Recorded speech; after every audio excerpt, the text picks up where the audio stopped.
Hľadáte skvelý paušál za málo peňazí? Ak si urobíte vlastný prieskum, tak pravdepodobne dôjdete k záveru, že O2, Orange a Telekom sú jednoducho drahí. Najatraktívnejšie len tak papírovo vám môže vychádzať Radosť či Štvorka. Títo operátori majú veľmi podobnú ponuku, ale jednoznačne sa od seba odlišujú nielen pokrytím, samotnými službami či servisom. Ktorý operátor je teda lepší? Podobné video som v minulosti už zdieľal. Tentokrát vám však nepoviem, že vyberte si skôr Radosť.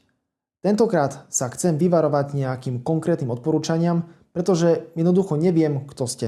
Tým chcem povedať, že moja dobre mienená rada bez detailnej analýzy môže niekomu reálne uškodiť. Dospel som k záveru a som o tom skalopevne presvedčený, že správny pohľad na telekomunikačné služby musí byť komplexný. Moja firma Operatory.sk od roku 2024 pomohla už viac ako 900 zákazníkom získať lepšie a lacnejšie telekomunikačné služby. Verte, že Štvorku či Radosť sme doporučovali zákazníkom len minimálne.